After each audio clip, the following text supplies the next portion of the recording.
Hey, it's Morris with your first grammar lesson. I'm going to break down the grammar section.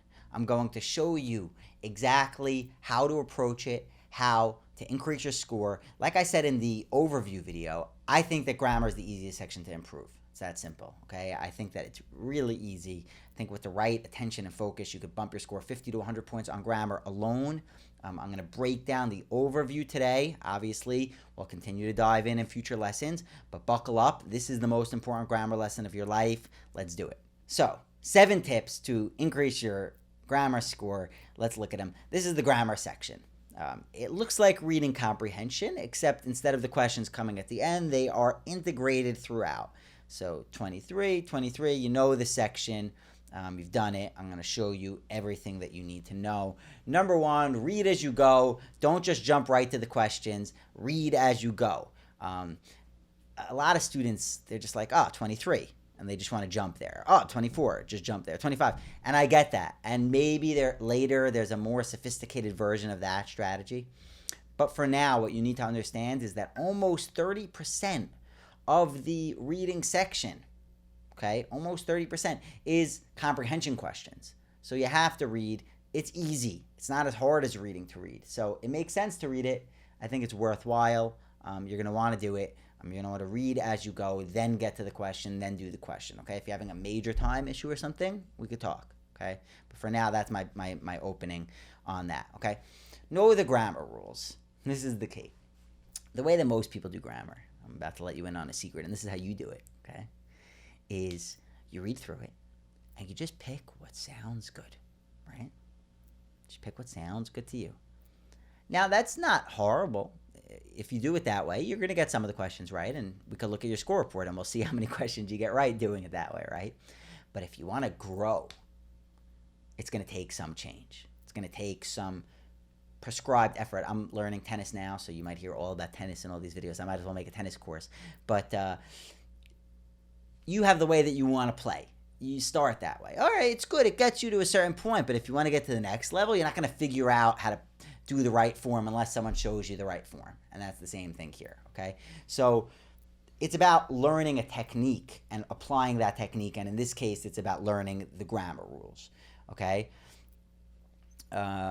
So let's look at some of the different grammar rules, and then I'm going to show you actually all the question types. And it's not a lot. I say it's like 10 rules. You learn 10 rules. But you have some of these. No fragments, comma rules, word counts, dangling modifiers, idioms, subject verb, colons, semicolons. It's not that much. Okay? And if this look like Chinese, then we'll show it to you, and it's not going to be crazy, right? Step 3, know the question types, and this is the best part. Grammar could be broken down into, I think we might say 6 question types, just like reading, every time the same. Okay, so I'm going to show you them now. The first one is a comma use question. It's about the use of this comma. Should it be a colon? Should it be a dash? Should it be a comma? Okay, we'll teach you the rules. You'll know it. Done. You got it. Okay. Parallelism. That's the idea that everything in the sentence needs to be aligned. You can't say they is. They is plural, is a singular, right? Okay. He are. No, he is. They are, right? Okay, so that's the idea. And then pronouns and making sure the pronoun matches. So they is for plural and so on. We'll show you this is not crazy. Relevant information. We call these questions all of the questions about, first of all, which is relevant to add to the essay, adding and deleting sentences, the order of the sentences. These are the comprehension-based questions, okay? And we'll have a whole lesson where we train you on these. So don't worry, we're going to train you in all this. I'm just showing you now the different types. Transitional words. For instance, should it be nevertheless, therefore, also? You see that? How I know that that's asking me about the transition, and I'll show you the strategy there as well, okay? So that's, and misplaced modifiers. And then conciseness is just the idea that sentences should be short, okay? And word choice is like different words, who, whom, this, who's, they, whatever, all the different stuff like that, okay? So that's all the question types. It's not crazy. It's not all over the place. It's simple. I'll show it to you. You get it. You got it. Great, okay?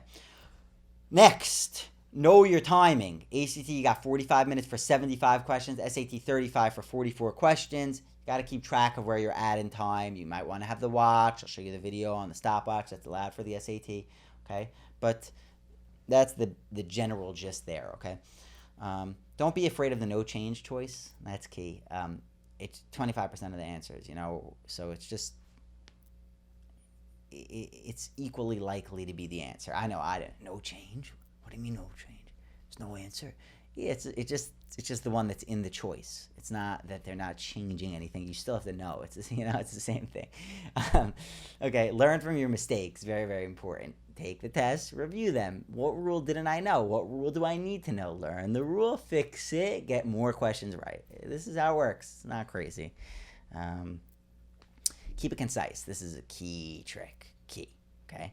A lot of people when they're thinking about what it means to sound smart, they start getting in their heads, they got to be a lot of words, it's got to be verbose, they pick the longest choice, hasn't, haven't, isn't, lengthy things, No, they actually want the shortest answer that works, and usually it is the shortest answer. So does that mean, Mars, I only pick the shortest answer ever?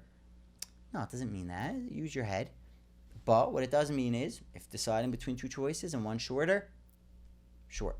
Keep it short. This is a key trick. I think I just gave you 20 points just here. Listening to that, your score goes up, all right?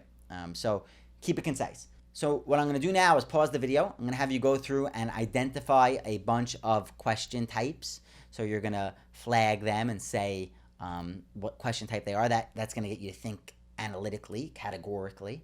So you're going to do that. And you have it. You have the template. This is the beginning of a strong grammar strategy, all right? And like I said, easy section to improve. So, I look forward to working with you to continue to improve your performance on that section.